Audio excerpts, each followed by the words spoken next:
ಆನೇಕಲ್ ತಾಲೂಕಿನ ಅಡಿಕಾರ ಕಲ್ಲಹಳ್ಳಿ ಗ್ರಾಮದ ಮಸೀದಿ ಮುಂಭಾಗದಲ್ಲಿ ಬಿಲ್ಲಾಪುರ ಗ್ರಾಮ ಪಂಚಾಯಿತಿಯ 2025-26ನೇ ಸಾಲಿನ ಗ್ರಾಮ ಸಭೆಯನ್ನು ಆಯೋಜನೆ ಮಾಡಲಾಗಿತ್ತು. ಇನ್ನು ಬಿಲ್ಲಾಪುರ ಗ್ರಾಮ ಪಂಚಾಯಿತಿಯ 2025-26ನೇ ಸಾಲಿನ ಗ್ರಾಮ ಸಭೆಯ ಅಧ್ಯಕ್ಷತೆಯನ್ನು ಬಿಲ್ಲಾಪುರ ಗ್ರಾಮ ಪಂಚಾಯಿತಿಯ ಅಧ್ಯಕ್ಷ ಜೆ ವೆಂಕಟಸ್ವಾಮಿ ರೆಡ್ಡಿ ಅವರು ವಹಿಸಿದರು. ಇನ್ನು ಗ್ರಾಮ ಸಭೆಯಲ್ಲಿ ಇಲಾಖೆಯ ಅಧಿಕಾರಿಗಳು ತಮ್ಮ ಇಲಾಖೆಯಲ್ಲಿ ದೊರೆಯುವಂತಹ ಸೌಲಭ್ಯಗಳ ಬಗ್ಗೆ ಸಾರ್ವಜನಿಕರಿಗೆ ಮಾಹಿತಿಯನ್ನು ನೀಡಿದರು. ಹಾಗೆ ಸಾರ್ವಜನಿಕರು ಸಹ ತಮ್ಮ ಸಮಸ್ಯೆಗಳನ್ನು ಇಲಾಖೆಯ ಅಧಿಕಾರಿಗಳ ಮತ್ತು ಜನಪ್ರತಿನಿಧಿಗಳ ಮುಂದೆ ಹೇಳಿಕೊಂಡ ದೃಶ್ಯ ಕಂಡುಬಂದಿತು. ಇನ್ನು ಗ್ರಾಮ ಸಭೆಯಲ್ಲಿ ಬಿಲ್ಲಾಪುರ ಗ್ರಾಮ ಪಂಚಾಯಿತಿ ಉಪಾಧ್ಯಕ್ಷರಾದಂಥ ಯಶೋದಮ್ಮ, ಗ್ರಾಮ ಪಂಚಾಯಿತಿ ಸದಸ್ಯರಾದಂಥ ಅಡಿಕರ್ ಕಲ್ಲಹಳ್ಳಿ ಶ್ರೀನಿವಾಸ, ಶ್ರೀಮತಿ ವರಲಕ್ಷ್ಮಿ, ಶ್ರೀಮತಿ ಅನಿತಾ, ಎಂ ವೇಣು, ಸುರೇಶ್ ಬಾಬು, ಯೋಗೇಶ್, ಶ್ರೀಮತಿ ರಮ್ಯಶ್ರೀ, ಶ್ರೀಮತಿ ಉಷಾ, ಶ್ರೀಮತಿ ಜೈತೂನ್ ಬಿ, ಮೊಹಮ್ಮದ್ ಖಾನ್, ಸುಲ್ತಾನ್ ಖಾನ್, ನಗೀನಾ ಕಾನಂ, ಶ್ರೀಮತಿ ಅಂಬಿಕಾ ಮತ್ತು ಇಲಾಖೆಯ ಅಧಿಕಾರಿಗಳು ಮತ್ತು ಪಂಚಾಯಿತಿಯ ಪಿಡಿಒ ವಿಶ್ವನಾಥ್ ಸಿಬ್ಬಂದಿ ವರ್ಗದವರು ಎಲ್ಲ ಆದ್ರೂ ಸಹ ನೀವು ಕಾಂಪೌಂಡ್ ಯಾಕೆ ಆಗ್ತಾ ಇಲ್ಲ? ಅದು ನಮ್ಗೆ ಒಂದು ಉತ್ತರ ಬೇಕು. ಇಲ್ಲ ಯಾಕಂದ್ರೆ ನಮ್ಗೆ ಕಮಿಷನರ್ ಆಫೀಸ್ ಇಂದ ಎಲ್ಲಾ ಕಡೆ ಓಡಾಡ್ಬಿಟ್ಟು ನಾವು ಅಪ್ರೂವಲ್ ಮಾಡ್ಕೊಂಡು ಬಂದಿದ್ದೀವಿ. ಆದ್ರೂ ಸಹ ನಿಮ್ ಪಂಚಾಯತ್ಗೆ ನಿಮ್ ಹ್ಯಾಂಡ್ ಓವರ್ ಕೊಟ್ಟಿದ್ದಾರೆ. MLA ಸಾಹೇಬರು ಸಹ ನಿಮ್ ಕಾಲ್ ಮಾಡಿದ್ದಾರೆ, PDO ಅವ್ರಿಗೆ, EO ಸಾಹೇಬರು ಸಹ ಕಾಲ್ ಮಾಡಿದ್ದಾರೆ. ಎಲ್ಲಾ ಕಡೆ ನಾವು ಕೆಲಸ ಮಾಡ್ಕೊಂಡು ಬಂದು ಸಹ ನೀವು ಕಾಂಪೌಂಡ್ ಆಗಕ್ಕೆ ಯಾಕೆ ಇಷ್ಟೊಂದು ಲೇಟ್ ಆಗ್ತಾ ಇದ್ದೀರಾ? ನಿಮ್ ಪಂಚಾಯತ್ ನಲ್ಲಿ ದುಡ್ಡಿಲ್ಲ ಅಂದ್ರೂ ಸಹ ಹೇಳ್ಬಿಡಿ ಆಗಲ್ಲ ಅಂತ. ಇಲ್ಲ ಅಂದ್ರೆ ನಾನು ಹೋಗ್ಬಿಟ್ಟು ತಾಲೂಕ್ ಪಂಚಾಯತ್ ತರ್ತೀನಿ, ಇಲ್ಲ ಎಲ್ಲಿ ಹೋಗ್ಬಿಟ್ಟು ತಾವು ತಕೊಂಡ್ ಬರ್ಬೇಕಂದ್ರೆ ತರ್ತೀವಿ ನಾವು. ಈಗ ಯಾಕೆ ಲೇಟ್ ಮಾಡ್ತಾ ಇದ್ದೀರಾ? ಇದು ಪ್ರಾರಂಭ ಮಾಡ್ಬೇಕಂತಿದ್ವಿ, ಅದು ಈ ಗ್ರಾಮ ಸಭೆ ಆಗಿತ್ತು. ಆಕ್ಷನ್ ಮಾಡಬೇಕು, ಯಾರು ಮಾಡಲ್ಲ ಕೆಲಸ, ಅದಕ್ಕೆ ನಾನು ಶ್ರಮ ವಹಿಸಿ ಆಯ್ತು. ಈಗ ಬಂದು ಎಷ್ಟನೇ ತಾರೀಕು ಆಗಿರೋದು?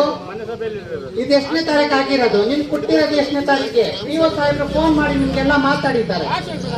2ನೇ ತಿಂಗಳು ಆವಾಗ ನಿಮ್ಗೆ ಇದು ಮಾಡ್ಕೊಟ್ಟಿರೋದು. ಇವಾಗ ಎಷ್ಟನೇ ತಾರೀಕು? ಇದು ಮಾಡಿ ನಿಮ್ ಹ್ಯಾಂಡ್ ಓವರ್ ಮಾಡಿರೋದು ನೋಡಿ ಅಷ್ಟೇ. ಹೌದು ಅಧ್ಯಕ್ಷರೇ, ನಾನು ಹೇಳ್ತಾ ಇದ್ದೀನಲ್ಲ, ಎಲ್ಲಾ ಡಾಕ್ಯುಮೆಂಟ್ಸ್ ಐತೆ ನೋಡಿ. ಎಷ್ಟನೇ ತಾರೀಕು? 25ನೇ ತಾರೀಕು 2 ಮೀಟಿಂಗ್ ಆಯ್ತು ಪಂಚಾಯತ್ ಅಲ್ಲಿ. ಆವಾಗಿಂದ ನಾವು ಓಡಾಡ್ತಾ ಇದ್ದೀವಿ. ಯಾಕೆ ಇದು ಮಾಡ್ತಾ ಇದ್ದೀರಾ ಹೇಳಿ?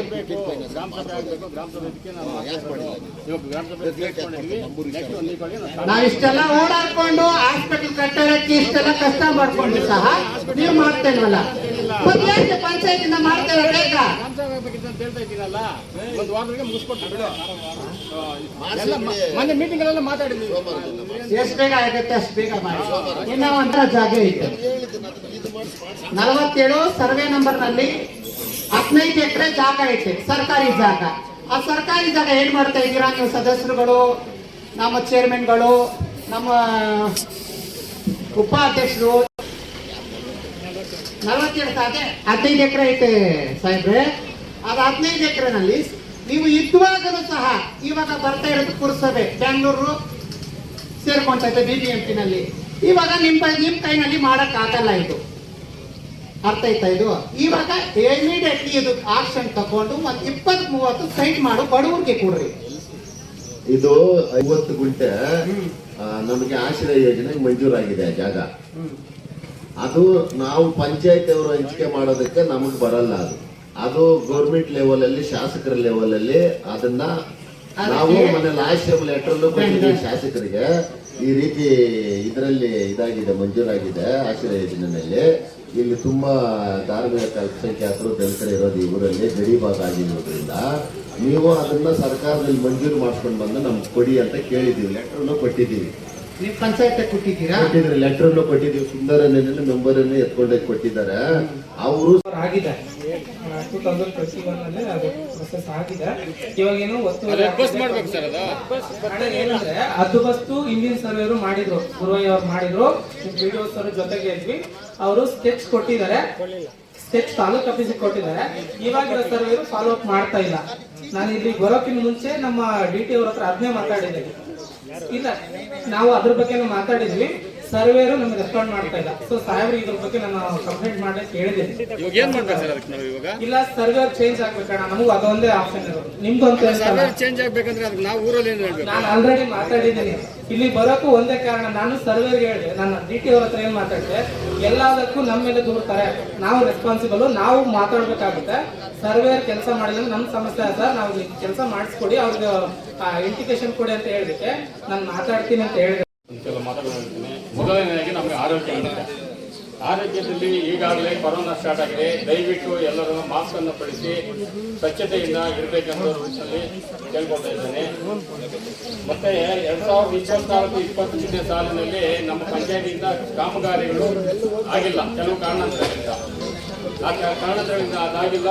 ಈ ಸಲ ಅದೇನಿದೋ ಅದು ಮುಗಿಸ್ಕೊಂಡು ನಮಗೆ ಕೆಲವು ಕೆಲಸ 2024-25ನೇ ಸಾಲಿನ ಮೊದಲ ಸುತ್ತಿನ ಗ್ರಾಮ ಸಭೆ ನಡೆಸುತ್ತಿದ್ದೇವೆ. ಇಲ್ಲಿ ಅದರಲ್ಲಿ ಸುಮಾರು ಚರ್ಚೆಗಳು ನಡೆಯುತ್ತಾ ಸಾರ್ವಜನಿಕರು ಕೊಟ್ಟಿರುವ ತೊಂದರೆಗಳಿಗೂ ಸಾರ್ವಜನಿಕರು ಕೊಟ್ಟಿರುವ ದೂರುಗಳಿಗೂ ಅನುಸರಿಸುತ್ತಾ ಉತ್ತರಗಳನ್ನು ಕೊಡುತ್ತಿದ್ದೇವೆ.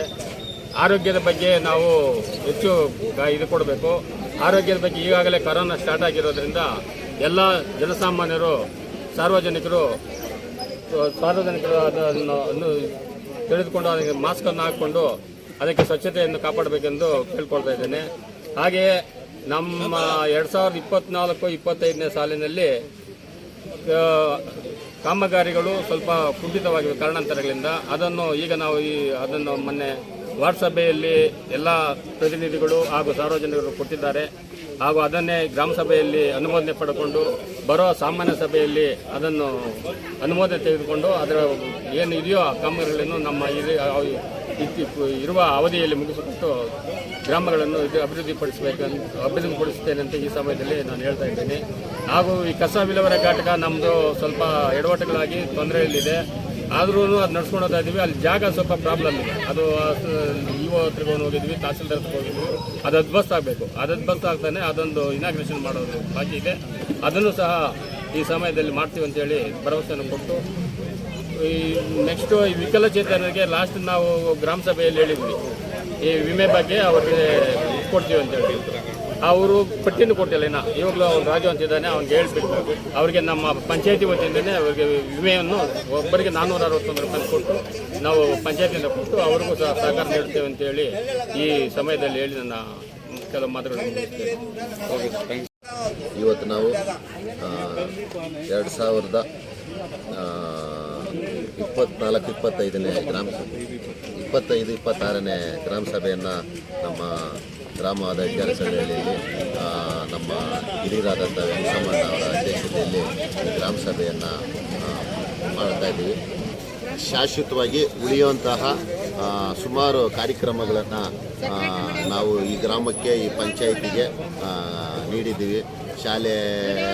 ಶಾಲೆಯನ್ನು ಒಂದಷ್ಟು ಕೊಟ್ಟಿದ್ದೀವಿ. ಆಮೇಲೆ ಇಡೀ ತಾಲೂಕಲ್ಲೇ ಎಲ್ಲೂ ಇಲ್ಲ ಕಸ ವಿಲೇವಾರಿ ಘಟಕ. ಅದನ್ನು ಒಂದು ರೀತಿ ಆಧುನಿಕ ಇದರಲ್ಲಿ ಅಭಿವೃದ್ಧಿಪಡಿಸಿ ಅದನ್ನು ಇದು ಮಾಡಿದ್ದೀವಿ. ನಮ್ಮ ಶಾಸಕರು ಇದು ಏನು ಅವರ ಇದರಲ್ಲಿ ಅನುದಾನದಲ್ಲಿ ಹಾಸ್ಪಿಟಲನ್ನು ಇಲ್ಲಿ ನಮ್ಮೂರಿಗೆ ಪ್ರಾಥಮಿಕ ಆರೋಗ್ಯ ಕೇಂದ್ರವನ್ನು ನಾವು ಕೊಟ್ಟಿದ್ದಾರೆ. ಅದನ್ನು ನಾವೇ ಪಂಚಾಯತಿಯವರು ನಿಂತು ಅದಕ್ಕೆ ಭೂಮಿನ ಗುಡಿಸಿ ಎಲ್ಲ ಸೌಕರ್ಯಗಳನ್ನು ಇದು ಮಾಡಿಕೊಡ್ತಾ ಇದ್ದೀವಿ. ಅದ್ರ ಜೊತೆಯಲ್ಲಿ ನಾನು ಶಾಸಕರಲ್ಲಿ ಮನವಿ ಮಾಡ್ಕೊಳ್ಳೋದು ಏನಂದರೆ, ಇಲ್ಲಿ ನಮ್ಮೂರಲ್ಲಿ 5 ಎಕರೆ 30 ಗುಂಟೆ ಜಾಗ ಆಶ್ರಯ ಯೋಜನೆಯಲ್ಲಿ ಮಂಜೂರಾಗಿದೆ.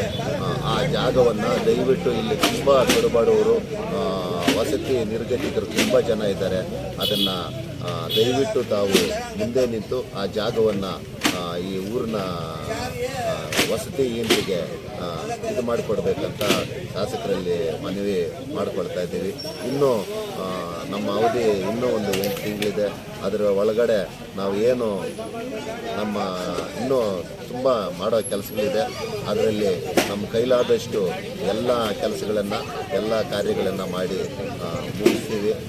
ಮುಗಿಸ್ತಾ ಇನ್ನೊಂದು ಮನವಿ ಏನಂದರೆ, ದಯವಿಟ್ಟು ನಮ್ಮ ಪಂಚಾಯಿತಿಯನ್ನು ಗ್ರೇಟರ್ ಬೆಂಗಳೂರಿಗೆ ಸೇರಿಸಬೇಡಿ. ಗ್ರೇಟರ್ ಬೆಂಗಳೂರಿಗೆ ಸೇರಿಸಿದ್ರೆ ಇಲ್ಲಿ ಎಲ್ಲ ಬಡವರು, ದಲಿತರು, ಧಾರ್ಮಿಕ ಅಲ್ಪಸಂಖ್ಯಾತರು ಇರೋದರಿಂದ ಯಾರೂ ಒಂದು ಕಷ್ಟ ಸುಖಗಳನ್ನು ಎತ್ಕೊಂಡೋಗಿ ಅಂತಹ ಒಂದು ನಾಯಕರು ನಮಗೆ ಮುಂದೆ ಸಿಗ್ತಾರೋ ಇಲ್ಲ. ಸ್ಥಳೀಯ ಪಂಚಾಯಿತಿ ಇದ್ದರೆ ಸ್ಥಳೀಯವಾಗಿ ಏನು ಊರಿನ ನಾಯಕರಿರ್ತಾರೆ ಅವ್ರ ಹತ್ರ ಎಲ್ಲ ಸಮಸ್ಯೆಗಳನ್ನ ಹೇಳ್ಕೊಳ್ತಾರೆ. ಅವರು ಆದಷ್ಟು ಆ ಸಮಸ್ಯೆಗಳನ್ನ ಪರಿಹಾರ ಮಾಡ್ಬೋದು. ಆದರೆ ನೀವು ಗ್ರೇಟರ್ ಬೆಂಗಳೂರು ಮಾಡಿದ್ರೆ ಎಷ್ಟು ಸಾವಿರ ಜನಕ್ಕೆ ಮಾಡ್ತೀರೋ ಅದು ಇದುವರೆಗೂ ಯಾರಿಗೂ ಮಾಹಿತಿ ಇಲ್ಲ. ಅಷ್ಟು ಜನ ಸಾವಿರ ಜನದಲ್ಲಿ ಬಡವರು ಬಗ್ಗರನ್ನ ಗೆಲ್ಲೋಂಥ ಶ್ರೀಮಂತರು ಯಾರು ಮನೆ ಒಳಗಡೆ ಬಿಟ್ಕೊಳ್ಳೋದಿಲ್ಲ. ಬಡವರ ಸಮಸ್ಯೆ ಪರಿಹಾರ ಆಗೋದಿಲ್ಲ, ಊರುಗಳ ಸಮಸ್ಯೆ ಪರಿಹಾರ ಆಗೋದಿಲ್ಲ. ದಯವಿಟ್ಟು ನಮ್ಮ ಪಂಚಾಯತಿನ